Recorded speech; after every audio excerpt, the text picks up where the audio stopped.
Vascaíno do Cerrado.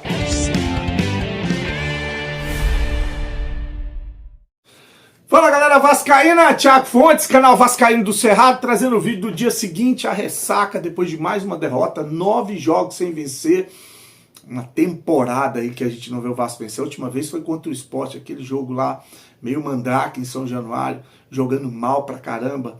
Então vamos falar aqui da repercussão, trazer aqui o Fernando Diniz, enfim. Antes vou pedir para você deixar o joinha, deixa o like, se inscreve no canal, que é importante para ele ser indicado no YouTube, comenta, compartilha, deixa lá o hype, tudo que você puder fazer aí para o canal ser impulsionado na plataforma, beleza? Olha, eu vou começar com o Fernando Diniz.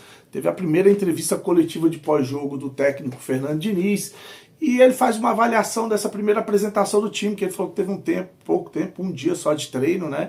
Mas que o time jogou bem o primeiro tempo, faltou agressividade, ele queria um time mais vertical, diz que o time ficou, apesar do Fernando Diniz ser conhecido por posse de bola e ficar tocando, ele disse que o time ficou tocando bola demais para os lados, né? Que faltou ali atacar. Faltou, como eu falei, ser mais vertical. Não tem esse jogador de velocidade, não tem esse jogador de atacar espaço. São jogadores muito cadenciados. Nuno Moreira deu uma apagadinha, né? Acabou um pouco do gás, né? Coutinho, esse nem fala, né? O meio de campo do Vasco é um meio de campo muito estático. Não tem jogadores de velocidade, pontas. A gente não tem jogadores que conseguem ser essa válvula de escape. Enfim, ele fala que gostou do primeiro tempo, faltou agressividade, no segundo tempo tomamos o gol, perdemos a confiança e que a expulsão acabou atrapalhando uma reação, a busca pelo empate. E olha, eu não vou passar pano não, tá? A substituição que o Fernando Diniz fez, eu até entendo que é o método dele de trabalho, ele fazia isso, fez isso no Fluminense, com o André, trazendo ele para ser um homem de saída de bola, tirando um zagueiro. Você tem um jogador de mais qualidade, mas você acaba arrancando um zagueiro, colocando um meia para poder segurar a onda lá atrás e o time ser mais ofensivo. Só que ele recua um volante amarelado, cara, e que não vem numa sequência muito feliz, né? Que é um cara que vem de várias falhas individuais, que é o Hugo Moura. Então, para mim, ele errou ao escolher o Hugo Moura para ser esse volante recuado no lugar do Luiz Gustavo. Tá? A gente não tomou o gol, mas aí o cara é expulso e aí a gente acaba perdendo o poder de reação. Vou deixar aí, se é que ia ter algum tipo de reação, né? Fernando Diniz. Primeiramente, boa noite. Eu concordo com a análise, boa parte dela, que o primeiro tempo o time jogou bem. Com a bola marcou bem também, marcou alto, principalmente no começo do jogo o time estava mais fresco. E o que faltou no primeiro tempo, na minha opinião, foi ter mais agressividade. Tinha hora que a gente já tinha envolvido o Lanús, o jogo se apresentava para ser mais vertical e a gente continuava trocando passe mais lateralizado. No segundo tempo também, o começo, eu achei que a gente foi mal. Acho que o gol, quando a gente toma o gol, o time perde um pouco de confiança e aí as outras coisas começa a vir o histórico recente e o time acho que deu uma sentida. Também a gente teve que fazer as trocas e por mais que tenha sido só um treino, a gente aproveitou muito o dia de ontem para treinar. Aí tinha uma tendência nas trocas a gente ganhar um pouco de vigor físico, mas perder um pouco da ideia do jogo. E depois da expulsão ficou muito difícil para a gente tentar um empate. Mas eu acho que a equipe, por conta do primeiro tempo e um pedaço do segundo, tem coisas positivas para a gente colher e corrigir as coisas erradas que a gente fez no jogo e principalmente também no aspecto anímico. Bom, para finalizar com o Fernando Diniz, 3 assuntos. O primeiro sobre utilizar a base. Foi perguntado aí sobre utilizar a base, ele disse que ainda não conhece os jogadores da base dessa vez, da outra vez teve o Riquelme, o GB, alguns jogadores, não sei se foi o GB, ele fala 2 jogadores aí que ele acabou trabalhando com eles no time, e aí ele fala do elenco, né, porque ele acha que o elenco do Vasco é um bom elenco, porque estão perguntando a respeito de janela.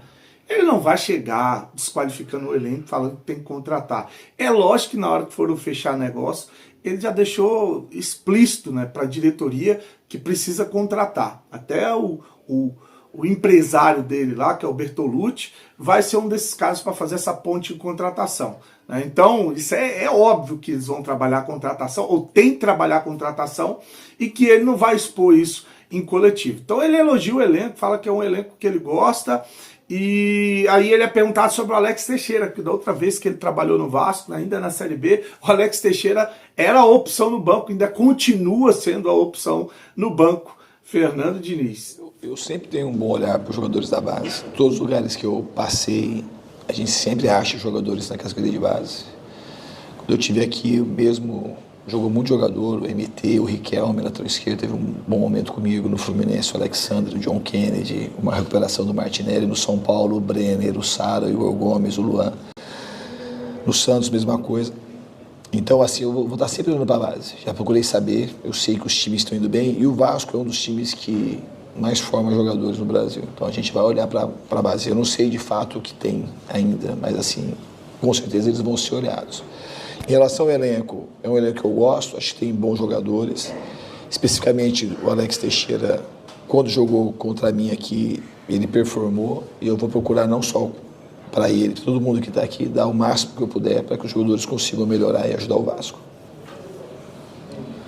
Assim que acabou o jogo, o Coutinho também deu entrevista, né? Ele falou ali que foram buscar uma vitória, sabe que o Lanús agora se garantiu, que sobra uma vaga para se classificar em segundo, né? Que o Vasco tem condição de buscar essa vaga jogando em São Januário, porque agora é o confronto direto contra o Melgar. O Melgar joga em São Januário pelo empate, ele já está na frente do Vasco, que é o último jogo. Se empatar, classifica, e o Vasco precisa de vencer o Melgar para se classificar em segundo para ir para a repescagem. Então o Coutinho fala sobre essa possibilidade de classificação e diz que jogadores têm que assumir agora a responsabilidade. Um resultado difícil, não era o que a gente necessitava, né? Óbvio que a gente precisava sair daqui com os pontos. A gente sabe que se classificam 2. Eu acho que no outro jogo lá o Melgar tá ganhando. Então isso ainda nos dá uma chance para o último jogo em casa. Como eu falei ali na outra entrevista, acho que cada um dos jogadores aqui agora a gente tem que se juntar, cada um assumir a responsabilidade de vestir essa camisa, que é uma camisa gigantesca. E só assim, trabalhando triplicado, a gente vai conseguir os resultados que esse clube merece. Bom, então é isso. Agora o Vasco tem 5 jogos no Rio de Janeiro e são 6 jogos para parada para o Mundial que vai ter de clubes. E aí fica um mês parado, tá? Então o Vasco pega o Fortaleza, o próximo jogo no sábado. Fortaleza que empatou ontem na Libertadores. Então pega o Fortaleza, empatou 0-0. Pega o Fortaleza pelo Campeonato Brasileiro. Pega o Operário na terça-feira. É o jogo da volta da Copa do Brasil, precisa vencer para se classificar. Pega o Fluminense no sábado, esse é no Maracanã, Campeonato Brasileiro. Pega o Melgar na terça-feira, a volta, que é da Sul-Americana, que a gente falou agora. Depois pega o Bragantino em São Januário. E para finalizar os 6 jogos, pega o São Paulo lá em São Paulo, tá? É o jogo do dia 12/6, se eu contar 1, 2, 3... 4, 5, 6. Pega o São Paulo para finalizar essa sequência de 6 jogos antes da parada, e depois da parada é o jogo aqui em Brasília, que era mando do Vasco em São Januário contra o Botafogo no dia 12/7. Último jogo 12/6, que é a despedida do Payet, porque o Payet daí não joga mais pelo Vasco. Inclusive vi aí jornalistas já falando em renovação do Payet se ele aceitar uma redução salarial. Para mim, meu amigo, mete o pé. Manda embora todos os jogadores que não contribuem com absolutamente nada para trazer jogador que vai ajudar o Vasco, principalmente titulares. Não quer saber de jogadores para compor elenco, não.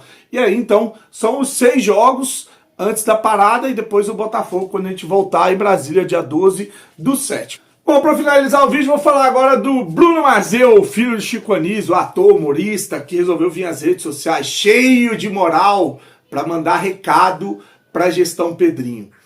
Abre aspas, depois eu vou falar o que eu acho desse cara vir para as redes sociais cobrar alguma coisa. Abre aspas aí para o Bruno Mazzeo. Não foi para isso que eu votei em vocês. Temos um conflito. Por um lado, não parecem fazer o menor esforço para vender a SAF. ficam sentados esperando o telefone tocar. Entre parênteses ele colocou, torcendo para que não toque. Por outro lado, o vascaíno não quer o associativo no comando. Como resolver essa equação? Interrogação. Aí ele fala, o vascaíno é de milhões de torcedores e não de 5. Os 5 ele deve estar dizendo lá, é o Tangerina, o Cris lá, o Cristiano e o Alain Belanciano, o Pedrinho e o Felipe. É os 5 aí que estão comandando a SAF do Vasco.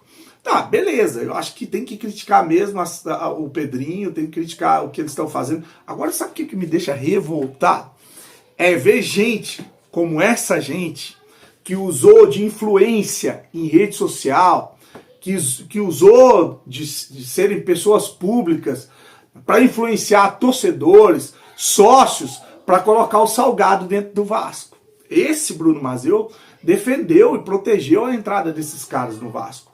Ele e tantos outros que ficam cagando regra agora nas redes sociais. Esse Bruno Mazeu defendeu a venda do Vasco para 777 como solução. O Urubu otário a 777 tem dinheiro pra caralho. Esse Bruno Mazeu defendeu a 777. Esse Bruno Mazeu defendeu a entrada, ou propagou como solução, ou fez campanha para o Pedrinho entrar. E não foi para isso que ele está dizendo aí, olha, eu não votei para isso, tá? Não votei para vocês ficarem no controle. Ele não votou para o Vasco ser revendido, como ele está dizendo nesse texto.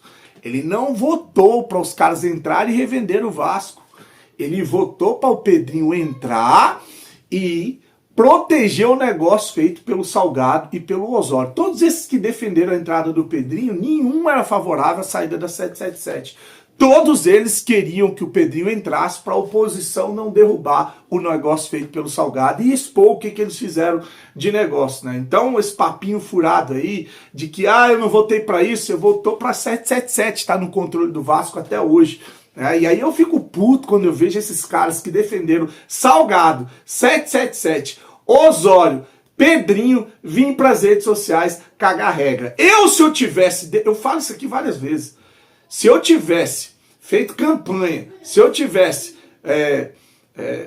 defendido essas pessoas que entraram e ferraram com o Vasco, eu teria vergonha de abrir rede social, vídeo, né, textão, para poder cagar regra, para dizer o que o Vasco tem que fazer. Eu ficaria calado. Isso são pessoas que têm, pelo menos, um pouquinho de dignidade, né?